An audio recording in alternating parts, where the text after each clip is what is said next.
Taiwo Dayo Abaton boasts a distinguished 25-year-old career as a trailblazing HR specialist, reshaping human resource management. She currently holds the prestigious position of Regional Head of HR Sub-Saharan Africa at VFS Global, overseeing 30-plus strategic locations and aligning human capital strategies with the corporate mission. Her journey in HR leadership encompasses a role as a group head of human capital and corporate services at Primera Africa Finance Group, where she excelled in strategic planning, organizational leadership, change management, and process automation. She also served as a thought partner, pioneering innovative human capital strategies. Taiwo's impact extends to prior roles, notably as Group Head HR and Admin at Mutual Benefit Assurance PLC, where she managed HR across 4 subsidiaries with 4,000 plus employees. She was instrumental in transforming Total Health Trust Limited during her tenure as Head of Human Resources. Taiwo's academic excellence shines with an economics degree from the University of Ado-Ekiti and an MBA in management from the Federal University of Technology, Akure. She is a certified coach, mentor, and career counselor, certified by renowned institutions like the London Academy Business School. Her professional affiliations include memberships in the Chartered Institute of Personnel Management, the International Coaching Federation, the Association of Professional Facilitators and Trainers in Africa, and more. She holds the SPHRI certification, showcasing her HR excellence.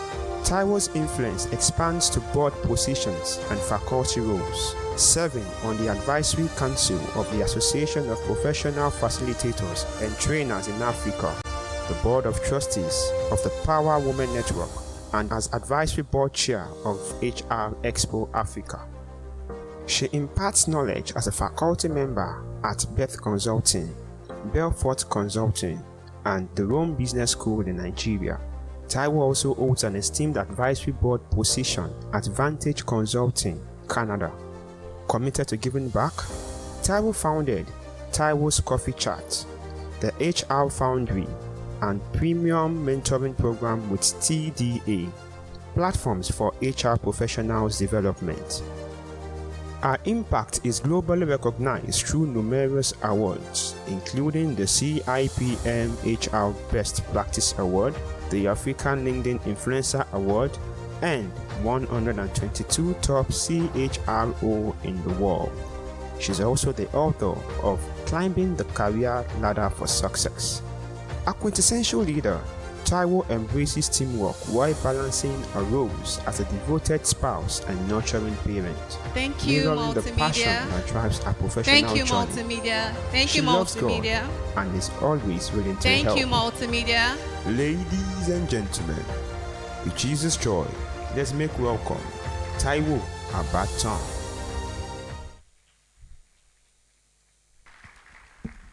Hello, everyone. So that's a story. I'm still on a journey. I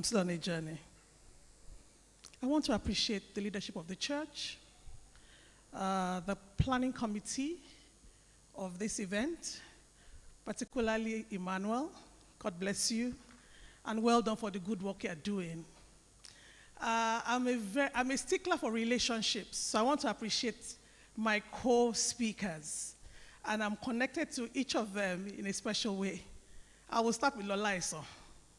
One thing is that, okay, so we had a mock interview here, and there's a power of words. I remember 10, 15 years back, Lola interviewed me for a role. Yes.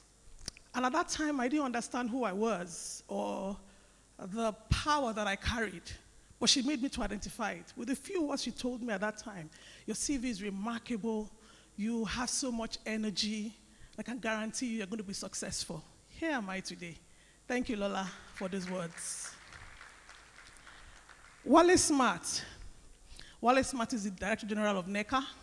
I've had a relationship over 15 years with Wale Smart. The quality of your association is tied to your future and your success. So you need to be very, very strategic around who you are relating with and who you are connecting with. Don't worry, I'll meet up with my time. I just love to speak from my heart. Wale Smart is the DJ of NECA. I met him about 15 years ago. As at that time, he was Lane and Development Officer at NECA. Today, he's the DG of NECA, putting ourselves together all along, and I'm super proud of his achievements. Finally, Yemi Fashio. We always say that, and I know, and this is what I've experienced, particularly with young professionals like you, we run away from feedback. When people give us feedback, we label them, we say who are they, and we tend to shy away from it. He's very direct, he's very straightforward, and I think I connected with him about 7 years ago, right? And the feedback I have gotten has also helped to shape who I am today. YF, I'm grateful. Thank you.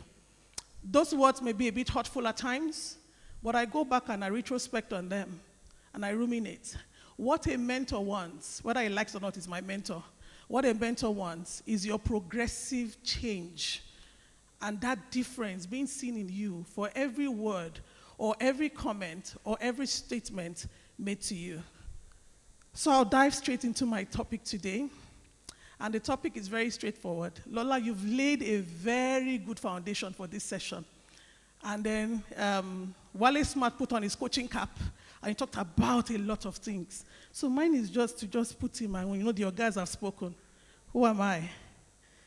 So mine is to speak about how do you discover your individual strengths. And Wale talked about something that is very germane, that we need to demystify today, and I'll just talk about it briefly, and that is success. I will simply define success as the fulfillment that once an individual or a thing fulfills the motive and the reason for its creation, then that thing is successful. Who got that? But society has carved out the definition of success for us. For some of us, success, you will feel successful when you acquire the latest car. For some of us, success is defined by who lives in Banana Island. I live in Bagada, but I'll tell myself I'm a success. For some of you, success may be the number of certifications that you have. Who is connecting with me this morning? Yes. By the number of certifications we have, let me even bring it home. For some of us, success is the number of followers we have on LinkedIn. I hope I didn't touch anybody at that time. Yes. And so we are constantly under pressure. So I'll link it to that slang that says pressure tiwa. But there's no pressure. You need to get to that level where you are able to define what success means to you. If not, you will constantly be under pressure. Society will constantly shift the goalpost. And I will give an analysis there. At a point in time, having a teacher training college certificate, that's NCE, was the best. You become a teacher oko. You could even become a headmaster. Then after, they were compelled to go and do their sandwich programs. And so you go to a university and do a sandwich program. Then you get a B.Ed. Then after a while, by the time the likes of us were coming into that space, we had our first degree, and you had to, mind my word, you had to do an MBA. Lola, YF, you must do an MBA. And so all the universities started having Lagos campuses, from ESUT to FUTA, and we all scrambled there to have an MBA. And then society moved the goalpost again to say, if you don't have a foreign degree attached to your certificate, what the hell, you won't get the job. And then we moved again. What is society saying now? The society will keep moving the goalpost. And so, on this premise, just to link that to what Wale Smart has said around society, detach yourself. Define what success means to you and pursue your own goals. So at a point, I grew up in an academic environment. My father was a university professor. And being in that environment, yes, to us, that was success. But he didn't put money on the table. Yes. He wasn't a millionaire. He wasn't a millionaire. And if he wasn't okay with what he has defined success to be, I can imagine the pressure. Who is still under pressure? Who is still going with pressure to her? With what I've said so far, I want to get from you. Who is defining their own goals and standards from today? Who? I'm not seeing the hands raised up. Yes, please define your own goals and standards. It's not by the number of followers you have on LinkedIn. It's not about how many posts you put on a daily basis or a weekly basis on LinkedIn. It's not about how many likes you have on Instagram when you post a picture. What I found out is that even those that are doing remarkably well, they don't really make noise. People that are really doing remarkable because they are busy pursuing their goals. And it also helps to deal with unhealthy rivalry and competition. That is going on so much. So instead of you to affirm somebody who has done well, we want to be jealous, we want to be envious of them, and we get into unhealthy rivalry, and it's becoming an issue even in the workplace. So I would tell your neighbor, no pressure, just chill. Okay, that's a preamble. So we've destroyed the success myth. So what I'm going to talk about is when we say unique skills, what do we mean? How do I discover my unique strengths, my abilities, my skills? And when I do that, what do I do next? And I'm going to round up with 4 people that you need to have in your corner that after doing all this, all what Lola has said, all what Wale has said, everything I will say here and what YF would add as the topping, there are some people that you just need to have in your corner. And I will round up with that. Who is still here with me? Okay. So we're talking, how do you discover your strengths? How do you discover your strengths and unique abilities? So there are a few different ways to discover your strengths and your abilities. Please take the notes down. One way is to reflect on your experiences in life. People say, this is who I am, this is who I am. Nobody is who they are. We are all a function of our experiences and what we've gone through in life. So you look at it from the point of reflecting on your experiences and consider what you have enjoyed doing better in the past.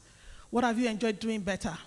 So I started as a banker, and while in banking, it was when banking was really hype.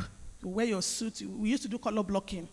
You wear a color top, you wear your black suits, and we'll be moving around Marina and Broad Streets. But I found out that the work I was doing as a funds transfer officer, I wasn't getting fulfillment from it, despite the fact that I was earning the income. I decided to step out from there and join an owner-managed business. As at that time, this is 1998, 1999, don't try to guess my age. At that time, people felt I was mad, but I decided to go to do what I enjoyed doing, which is interacting with people. Now, 25 years down the line, I'm here as a success. So you need to consider what you've enjoyed doing in the past. What are you naturally good at doing? What are you naturally good at doing? What are you most passionate about? When you're able to clearly articulate that, then you'll be able to discover your unique strengths and your unique skills. It's also very important that you try to do assessments, your personality assessment. Who am I? How am I wired? What are my triggers? What comes to me naturally? And there are different personality assessments that you could do. There's the MBTI, that's the Myers-Briggs, there's a PI, and there are a lot of them free on the internet. How many of us have actually done a personality assessment? That's what we're currently doing with my current cohort in coaching. We're talking about we're doing assessments around our personalities because some people are actually square pegs in round holes. They're square pegs in round holes. They start their career, and along the line they get stuck, and they think it's village people, but it's just obvious that something is just wrong somewhere, and they're not moving forward. How many of us can clearly, in a single statement, say who we are? Who we are. Shall I give you an example? My name is Taiwo Dayabaton. I'm an enabler. I help people to discover their innate skills and their values and help them to bring it to bear. I'm a collaborator. I love to collaborate with people because I believe that man was not created to live alone, but that I have my own unique skills, the other person has their own unique skills, and when we collaborate together, we make our world a unique place and a better place for everyone.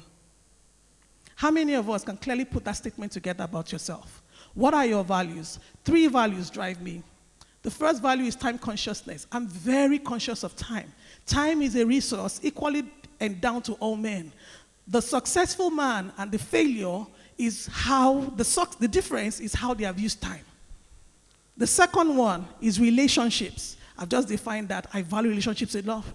That puts me in a place of humility all the time to say that I need another person for me to be able to fulfill my God-given talent. And the third one is spirituality. I put God above every single thing I do because without him, I'm nothing. How many of us can say what I just said? If you haven't been able to define your value statement and also articulate your values in 3 simple sentences, go back and do it today. Because that is how you can discover your unique skills. Who is still here with me as I round up? Another approach is to seek feedback. Very important. We always say for us who are leaders, teachers, coaches, mentors, that we must be able to give constructive feedback. But I want to throw it to you. People are at different level of awareness. People are at different level of awareness. And so irrespective of how that feedback comes to you, take it, process it, and make those changes.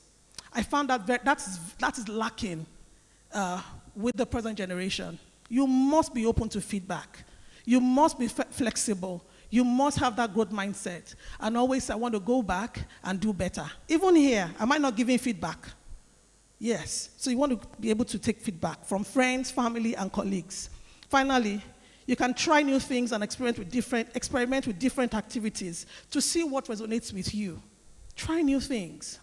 Try new things. Volunteer in the church. Volunteer in any association or anywhere you are. Just try and develop new skills. And I would say, and I will use it in my local parlance, that onokon woja. I never knew I could facilitate or even lecture, though it transcends in my genes, because my father was a professor.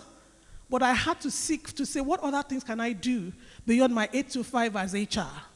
And I will open up to you. I wrote to those universities. I wrote to those consulting firms. And I said, give me a chance. Give me a chance. And I got the chance. And it's opened other doors of income for me, legitimately. Like I told you about the personality assessment test, there's the MBTI, the DISC, the 5 personality tests. But the most important one I want every one of us to do, because most of us are in a bubble, is to do the privilege work. I don't know what, have you done the privilege work? The privilege work. So it's also an assessment that will just ask about 5-7 sentences of questions to really, for you to really know where you stand amongst other people. So for example, the privilege work would ask you the first question to say everybody stand on a straight line. If your father has a first degree and your mother has a first degree, take 1 step forward. So you move if you fall into that category. If you are not in that category, stay where you are. Guess the next question. The next question will be, if English is your first language, take another step forward. Is English my first language? And so it keeps you in a place of humility. The third question would say, if you have ever been denied access into another country by virtue of your citizenship or your current location, take a step forward.